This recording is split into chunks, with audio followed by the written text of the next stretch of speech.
इस welcome back to our channel. आज हम MPSC 1 का चैप्टर 8 कवर करेंगे, जिसमें हम इंडिया के रिलेशंस देखेंगे रशिया, चाइना एंड जापान के साथ। तो ये फर्स्ट पार्ट है। अभी हम रशिया एंड चाइना के साथ रिलेशंस चेक करेंगे। तो सबसे पहले हमें इंट्रोडक्शन देना होगा, जिसमें हमें बताना होगा कि वर्ल्ड में इस टाइम पे ये देश जो है वो एशियन पावर्स हैं। अगर रशिया की बात करें तो वो यूरो एशियन पावर है। सैनिक क्षमता अमेरिका को टक्कर देने वाली है इस टाइम पे रशिया की एंड चाइना की। और शीत युद्ध के टाइम पे किस तरीके से अमेरिका के ख़िलाफ़ थे, रशिया एंड चाइना की दोस्ती थी और 70s में आके अमेरिका और चाइना की दोस्ती हो गई, उनके बारे में डिस्कस कर रखा है। इसके बाद बता रखा है कि हमारे रशिया के साथ रक्षा संबंध है काफ़ी अच्छे। फिर रिलेशंस की एक्चुअल शुरुआत होती है जब रूस एक नया देश बना। उससे पहले हमें हिस्ट्री में जाकर रिश्ते देखने होंगे, क्योंकि भारत और रशिया के रिश्ते USSR के बैकग्राउंड से आते हैं। बाकी वही बता रखा है। 1991 में सोवियत संघ जो था वो टूट गया, वीटो का पावर उसको मिला, फिर जो उसका उत्तराधिकारी बना रूस। नेहरू जो थे वो स्टार्टिंग में सोवियत के प्रति डाउटफुल थे, क्योंकि सोवियत जो था वो लिबरल आइडियाज़ फॉलो नहीं करता, लोगों की आज़ादी को दबाता था। बाद में सोवियत के प्रति नज़रिया बदला और दोस्ती गहरी होती गई। जैसे जैसे अमेरिका पाकिस्तान की क्लोजनेस बढ़ी, तो हमने भी सोवियत के साथ रिश्ते बनाने स्टार्ट करे। और फिर 1956 में वहाँ से लोगों की यात्राएं हुई भारत के लिए, और उसमें एक्सेप्ट किया गया सोवियत के लीडर्स के द्वारा कि जम्मू कश्मीर भारत का हिस्सा है। और हमें भी ये बात अच्छी लगी, हमने भी उनको सपोर्ट करा हंगरी के मैटर में डेमोक्रेटिक इलेक्शन की बात पे। फिर 1962 में वॉर हुआ चाइना और इंडिया। ऐसे में सोवियत के साथ हमारे स्ट्रैटेजिक रिलेशंस डेवलप हुए, सैनिक क्षमता डेवलप करने पे हमने ध्यान दिया, तकनीकी वगैरह पर।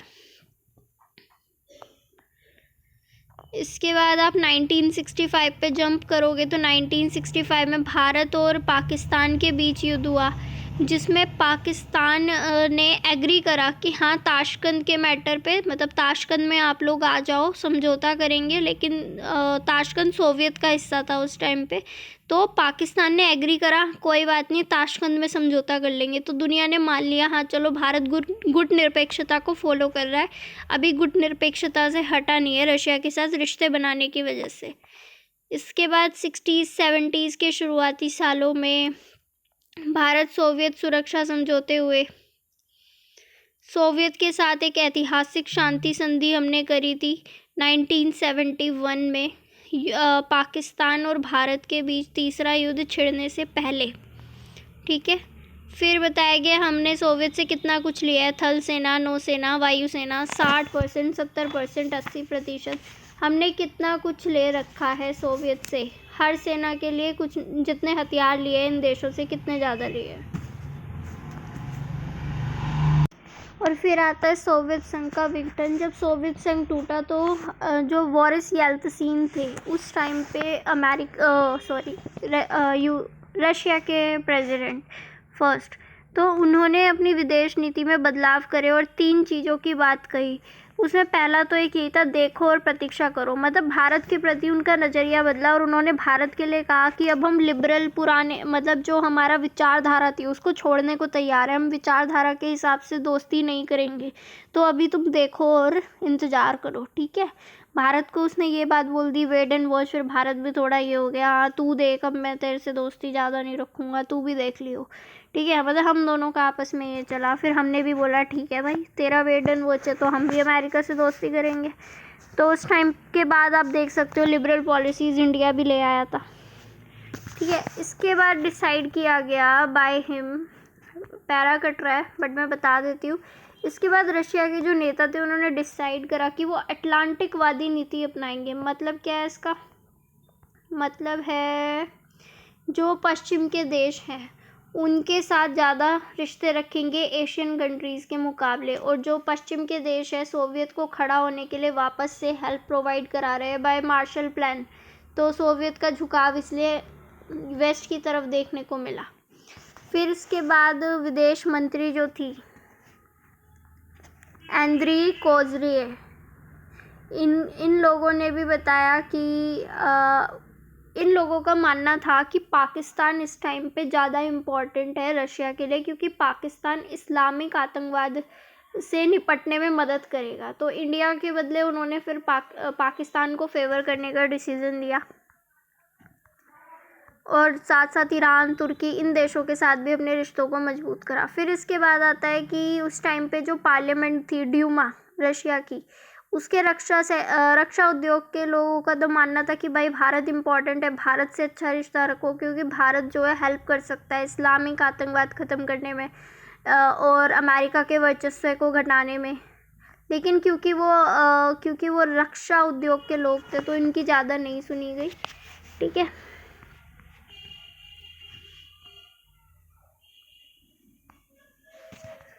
इसके बाद हम आगे बढ़ते हैं। इसके बाद हम देखेंगे कि रशिया ने दक्षिण एशियाई नीति में बदलाव कर दिया। दक्षिण एशिया नीति क्या थी? दक्षिण एशिया नीति पाकिस्तान लेकर आया उस यूनाइटेड नेशन में। उसने बोला कि भाई अब ऐसा करो, ये दक्षिण एशिया का जो रीजन है ये परमाणु मुक्त होना चाहिए। इसको सपोर्ट कर दिया रशिया ने, जबकि हम लोग तो हम प्लान रखते थे कि भाई हमें तो परमाणु हथियार वगैरह चाहिए होंगे। तो रशिया एक तरह से फिर से हमें दिखाता है कि अब हम दोनों ज़्यादा क्लोज नहीं रहे। ठीक है, फिर इसके बाद आता है आपका हम लोगों को रशिया की जो स्पेस एजेंसी है उससे क्रायोजिक इंजन चाहिए थे, लेकिन अमेरिका के प्रेशर में आकर उसने क्रायोजिक इंजन देने से पहले मना करा। बाद में हाँ कर दिया, लेकिन हाँ तो करा लेकिन टेक्नोलॉजी शेयर करने से मना कर दिया। तो एक मसला ये था। फिर एक मसला आया रुपया बनाम रूबल का, मतलब पैसों को लेकर कुछ डिस्प्यूट हुआ कि हमें अपना कर्जा तो चुकाना है, लेकिन किस तरीके से चुकाए, विनिमय की रेट वगैरह क्या होगी, उस पर हमारी काफ़ी बहस हुई 2-3 साल। फिर उसके बाद हमने डिसाइड करा 1993 में ऐसा करते हैं कि रुपये रूबल क्या, मतलब इन्होंने आपस में डिसाइड कर लिया होगा कि रूबल या रुपया जिसमें भी चुकाना है उसके अकॉर्डिंग इतना टाइम होगा, 45 ईयर्स, 2005 तक हर साल देने हैं एक अमाउंट, $1 अरब का, क्योंकि हमने 12 बिलियन का कुछ 12 अरब डॉलर का हमने कुछ रक्षा के लिए सामान खरीदा था। ठीक है, फिर उसके बाद हम बात करेंगे, लेकिन धीरे धीरे फिर ये जो दिक्कत चल रही थी वो ख़त्म हो गई। फिर से हमने दोस्ती करने का डिसाइड करा। कैसे? क्योंकि बाद में रशिया को रियलाइज़ हुआ यार ये जो मैं अमेरिका का मंगलसूत्र पहन के घूम रहा हूँ ना मार्शल प्लान के नाम पे, ये मेरी मदद कर देगा, वेस्ट से दोस्ती करो, अटलांटिकवादी बन जाऊँ, इसका कोई फ़ायदा नहीं, क्योंकि नाटो एक्सपेंड होता जा रहा है। लाइक अभी करंटली देखो यूक्रेन को नाटो की मेंबरशिप देने की बात की जा रही थी, तो यूक्रेन कहाँ है? रशिया के जस्ट बगल में बॉर्डर टच है। ऐसे में इसी वजह से तो सारा डिस्प्यूट हुआ। तो ये नाटो उस टाइम पे भी एक्सपेंड हो रहा था। बाल्कन संकट था, बाल्कन देशों को तोड़ना, उनकी इंटरनल पॉलिटिक्स में आग लगाना, ये सब अमेरिका के काम थे। अमेरिका अपनी धौंस जमाता था। तो रशिया ने अपनी फॉरेन पॉलिसी के बारे में फिर से सोचा और उसने इस बार बोला, रशिया के विदेश मंत्री भारत की यात्रा पर आए और हमारे रिश्तों को वापस से नए तरीके से प्रायोरिटी दी गई। ठीक, और इसके बाद बताया गया है कि हमारे तमिलनाडु में 1000 मेगावाट की क्षमता के परमाणु रिएक्टर लगवाए गए, जबकि अमेरिका ने मना करा था। तो अमेरिका के बिल क्लिंटन के जो परमाणु मसले थे उनका दबाव चल रहा था। अमेरिका के राष्ट्रपति थे बिल क्लिंटन, वो परमाणु मसले पर भारत पे दबाव बना रहे थे, लेकिन रशिया ने फिर भी सप्लाई करा। तो ये रशिया की फॉरेन पॉलिसी का वो नज़ारा था जिसमें वो बताना चाहता था मैं वेस्ट की ज़्यादा चिंता नहीं करूँगा। ठीक है, और कारगिल वॉर में हमें सपोर्ट करा। 1998 में हमने परमाणु परीक्षण करा। जब हमने करा तो हमें चलो बुराई तो करी, लेकिन हम पे कोई प्रतिबंध नहीं लगाया लाइक अमेरिका की तरह। और 1999 में कारगिल वॉर में हमें सपोर्ट करा। पुतिन ने सीमा विवाद के मसले पर, जो वाजपेयी सरकार थी पाकिस्तान और इंडिया के बीच, उसमें पुतिन ने भारत को सपोर्ट करा। तो काफ़ी ज़्यादा हमारे रिश्ते बेटर हुए। 1990s में भारत की चिंता सोवियत संघ में बने हुए सामान की पुर्जे की थी। ये पुरानी बातें हैं कि सोवियत से हमें सामान चाहिए था, उसकी हमें चिंता थी कि अब सोवियत टूट गया, मिलेगा नहीं मिलेगा, सैनिक हथियार देने से इनकार कर दिया, कितने कटेंगे, ये सब छोड़ दो पॉइंट्स। ठीक है, बाकी ये सब जो मेजर है वो उठा लेना, और बाकी करंट से ज़रूर अपडेट कर देना। तो ये था हमारा इंडिया रशिया का रिलेशन। अब हम आगे बढ़ेंगे नेक्स्ट वीडियो पर, that is Bharat China relations. Bharat और चाइना की अगर बात की जाए, दुनिया की बहुत प्राचीन सभ्यताएं हैं, ठीक है। और साथ ही कई तीर्थयात्री जो हैं एक दूसरे के देश में आते रहे हैं, जो बौद्ध धर्म से थे। जैसे कि वहाँ से कौन लोग आए, सुंग युंग हुइंग सांग आई सुंग, हमारे यहाँ से कुमार जीव, जिन गुप्त, जिन भद्र, बोधि धर्म, बहुत सारे लोग गए। फिर बताया गया 47 में भारत आज़ाद हुआ, 49 में इंडिया आज़ाद हुआ। सॉरी उल्टे पॉइंट्स, हाँ सही तो बोला है। भारत 47 में आज़ाद हुआ, 49 में चाइना आज़ाद हुआ। इसके बाद दोनों के बीच सीमा विवाद को लेकर कुछ ना कुछ झड़पें रही हैं। 2003 तक दोनों देशों के सीमा विवाद को एक तरफ रख दोस्ती के बारे में बातचीत की गई। फिर शुरू होती है हमारी दोस्ती, मैत्री की शुरुआत। चाइना ने सोवियत के साथ गहरे रिश्ते कायम कर रखे थे। हम गुटनिरपेक्षता फॉलो कर रहे थे। नेहरू चाइना के साथ अच्छे रिलेशन चाहते थे। नेहरू ने 1949 में साम्यवादी देश चाइना के साथ जब चाइना बना उस टाइम पे उसका स्वागत करा, और ये बोला कि चाइना को यूनाइटेड नेशन में मेंबरशिप दिलवाएंगे ये बात, और चाइना को बोला कि यूनाइटेड नेशन में एज अ देश एक्सेप्ट करो।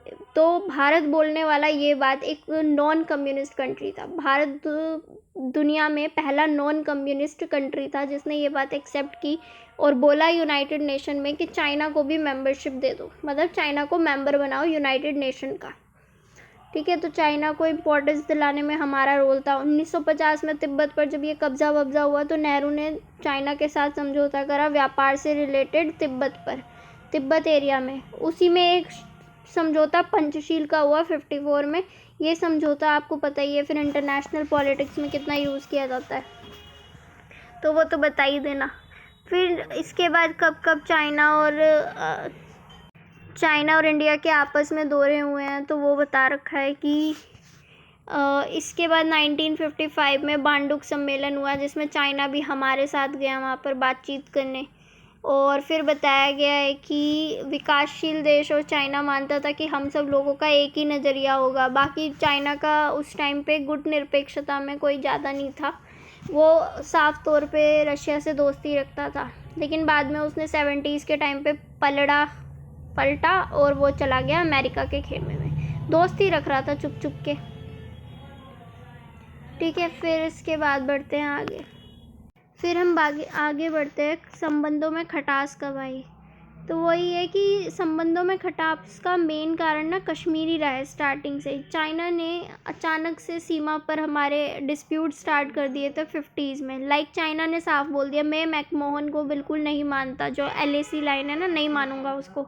अक्साई चिन वाला एरिया मेरा है, सीकियांग के एरिया का हिस्सा। कश्मीर को लेकर उसने इसी टाइम पे पाकिस्तान से समझौता कर लिया कि भाई पाकिस्तान देख ले, ये हम तीनों का डिस्प्यूटेड एरिया रहेगा, मतलब ये तीनों के लिए डिस्प्यूटेड है, तो जब भी तुम दोनों की बात होगी तो मैं भी उसमें शामिल होऊंगा।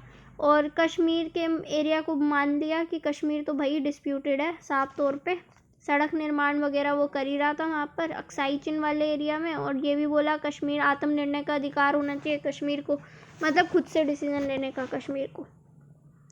इससे क्या हुआ, ये फिर इसी चीज़ मतलब ये देख ही लिया है। फिर आपने 62 का वॉर देखा होगा, उसमें नेहरू की छवि को कितनी चोट लगी। एज अ डेवलपिंग कंट्री हमारी बेइज्जती हुई। गुटनिरपेक्षता समझौता करके पश्चिम, मतलब इन शॉर्ट इतना सब कुछ हुआ हमारे देश में, उसके बाद हम पे और कोई रास्ता नहीं था। गुटनिरपेक्षता छोड़ गई भाड़ में। अमेरिका से पहले सैनिक मदद लेंगे, हमने उनसे हेल्प वगैरह मांगी फिर। और भारत का काफ़ी नुकसान हुआ था उस टाइम पे।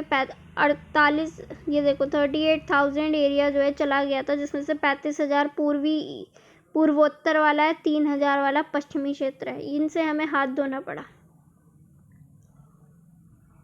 और बाकी चाइना दावा कितने का करता है, 95,000 का।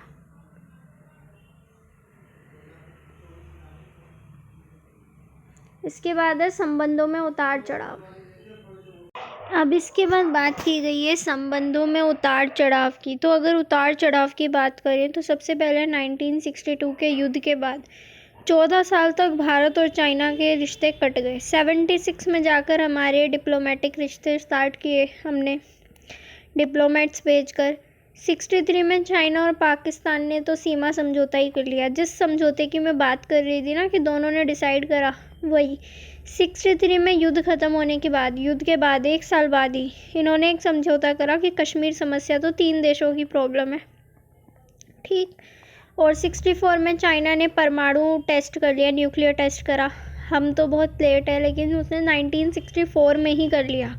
फिर 1965 में भारत के खिलाफ एक लड़ाई छेड़ दी पाकिस्तान ने, इसी बेसिस पे कि भाई मेरे पास तो चाइना का पूरा पूरा सपोर्ट है, समझौता भी है, चाइना हथियार भी दे रहा है, चाइना कह भी रहा है, चाइना प्रमोट भी कर रहा है, न्यूक्लियर टेस्ट भी कर लिया अब तो अपने बड़े भाई ने।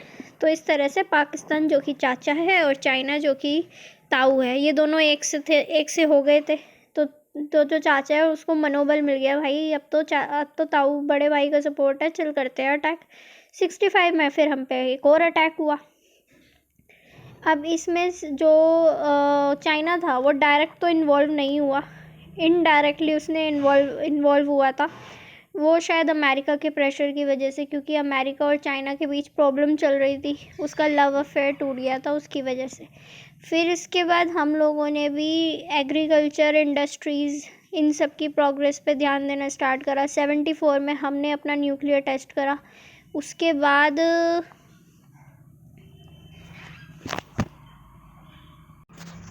बाद इंदिरा गांधी जी के टाइम पर हमने अपने रिलेशंस को नॉर्मल करने की कोशिश की। लाइक हमारी जो प्राइम मिनिस्टर थी, उन्होंने उस टाइम पे KR नारायण को, जो कि फॉरेन सर्विस में बहुत एक्सपीरियंस थे, उनको एज अ डिप्लोमेट भेजा। फिर इंदिरा गांधी के बाद जब मोरारजी देसाई की सरकार बनी जनता पार्टी के अंदर, उन्होंने भी चाइना के साथ रिलेशंस नॉर्मलाइजेशन करने की कोशिश की। अटल बिहारी वाजपेयी ने 1979 में, कहाँ पर है, ठीक है, KR नारायण वाला पॉइंट ये रहा, बुक में चेक कर लेना। फिर 1979 में चाइना की यात्रा की अटल बिहारी वाजपेयी ने, और वहाँ पे जाके कम्युनिस्ट लीडर से बातचीत की। चाइना के जो नेता थे देंग जियाओपिंग, वो सत्ता में आए, उनका मेन फोकस इकोनॉमी था, तो उन्होंने रिफॉर्म्स पर ध्यान दिया। इस तरीके से भारत चाइना के रिश्ते सुधरने चालू हुए। 1980s में जाकर हमारे रिश्तों में थोड़ी स्पीड अप हुआ। हम लोगों ने सीमा के डिस्प्यूट को सॉल्व करने की कोशिश भी की। अब जैसे कि आप देख सकते हो यहाँ पे एग्जाम्पल दे रखा है, चाइना के PM 1981 में भारत आए थे, ठीक है। तो हम दोनों ने बॉर्डर डिस्प्यूट्स जैसे मामलों पर बातचीत को आगे बढ़ाने के लिए कहा। 81 से फिर 86 तक 7 बार सीमा वार्ता हुई, 7 बार। और इस तरीके से हम लोगों, भले ही सॉल्यूशन पे ना पहुँचे हो, लेकिन हाँ भाई बातचीत तो हम कर रहे थे बॉर्डर डिस्प्यूट्स पे अब अपने। फिर आया प्रयासों में तेज़ी। प्रयासों में तेज़ी भी ऐसा ही है, छोटी मोटी झड़प तो चलती ही रही थी। 1987 में फिर से सीमा पर हमने जब 7वां दौरा करा, मतलब 7th बार बातचीत करी, उसके बाद देखने को मिला फिर से थोड़ा सा तनाव आ गया बॉर्डर पे। फिर 1988 में राजीव गांधी गए चाइना।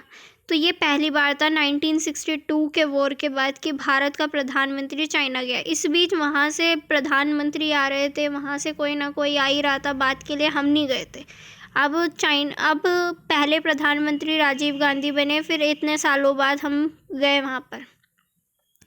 फिर ठीक है, फिर यहाँ नंबर दे ही रखा है, 34 साल में किसी प्रधानमंत्री की पहली चीनी यात्रा थी। फिर इसके बाद तो बातचीत चालू ही हो गई। तनाव कम करने के लिए हमने एक संयुक्त कार्यदल भी बनाया। इसके बाद हमने डिसाइड करा टेक्नोलॉजी शेयर करेंगे, सांस्कृतिक समझौते करें, शैक्षणिक समझौते करें। और फिर 1989 में चाइना के वो लोग हमारे यहाँ आए, फिर हम लोग गए। कौन आया ये तो भाई याद करना पड़ेगा, वैसे याद मत करो, बस थोड़ा थोड़ा डाटा सीक्वेंस वाइज याद कर लेना, इम्पॉर्टेंट पॉइंट जो मेजर चीज़ें हुई हैं। अब कौन आ रहा है जा रहा है हर बंदे को तो याद कर नहीं सकते, ठीक है। फिर आता है कोल्ड वॉर। कोल्ड वॉर के टाइम पे क्या रहा, कोल्ड वॉर के टाइम पे नरसिम्हा राव जी की सरकार बनी, उन्होंने पूरा नज़रिया ही बदल डाला, डेवलपमेंट इकोनॉमिक्स पे मेजर फोकस करना। और अब हमने समझौता करने की फिर से कोशिश की LAC पर, जो हमारी बॉर्डर है, कि भाई समझौता कर लो, क्यों झड़प होती है, तो उसके लिए भी हमने शांति बनाए रखने के लिए समझौते करे। इसके अलावा 1996 में जियांग जेमिन भारत आया, जो कि वहाँ के राष्ट्रपति थे। फिर 4 समझौते करे हमने, कई समझौते करे विश्वास लाने के लिए, लेकिन समझौते जो थे वो तब असफल हुए जब हमने न्यूक्लियर टेस्ट कर लिया।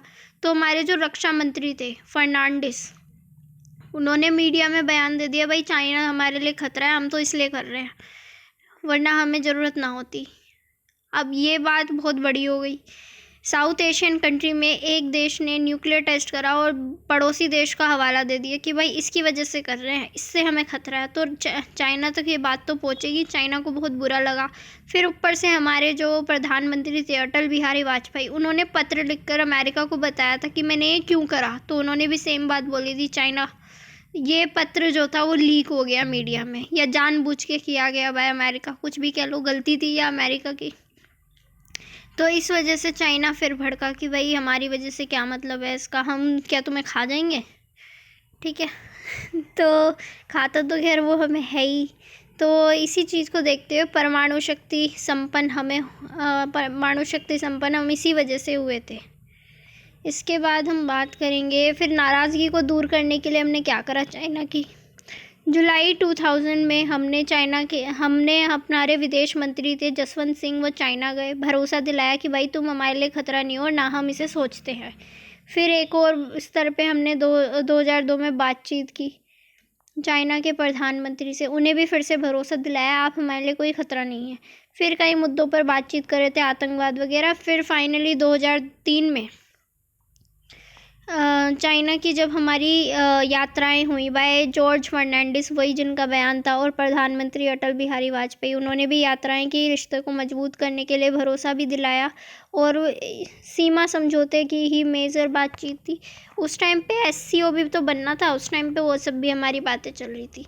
तो इस तरीके से शीत युद्ध के टाइम पे क्या हुआ हमारा वो बता रखा है। इसके बाद तो भाई देखो करंट अपडेट करना पड़ेगा शीत युद्ध के बाद में और थोड़ा, कि मोदी जी हैं अभी क्या चल रहा है, ठीक है। करंट अपडेट करे बिना छोड़ना मत आंसर को। इग्नू की बुक्स ओल्ड कंटेंट दे रही है, पुराने टाइम की। IR पढ़ने के लिए वो इतनी अच्छी नहीं है, बट हाँ मैंने फिर भी इग्नू पे ही बनाया, बिकॉज बच्चों की डिमांड होती है कि इग्नू का ही कंटेंट होना चाहिए। ओके, सो हमारा ये 8 चैप्टर था जिसमें जापान रह गया है। बाकी 2 देशों के साथ हमने रिश्ते कवर करे हैं, लेकिन उनको करंट से अपडेट ज़रूर कर लेना। जापान की वीडियो अभी जल्दी आ जाएगी कल तक। सो अभी इनको सुनो, इनके नोट्स बनाओ, इनको करंट से अपडेट करो, बेस्ट रहेगा। So please follow, share, subscribe for UGC net preparation and UPSC preparation और of optional PSIR। And please spread this, क्योंकि जितने ज़्यादा लोग देखेंगे उतना ज़्यादा फ़ायदा होगा, उतना ही मोटिवेशन आएगा। अब जब लोग ही नहीं देखेंगे तो मेरा भी मन नहीं करता क्या इग्नू की बुक पे बनाऊँ। अब लोग देखेंगे तो ही तो मैं भी बना पाऊँगी ना। तो मेजर पॉइंट यही है, मोटिवेशन बनाने का वहीं से आता है जहाँ से लोग देखते हैं। सो ज़्यादा लोगों को दिखाओ ताकि मैं भी और वीडियोज़ फास्ट बना पाऊँ, ठीक है। Thank you, follow, share, thank you.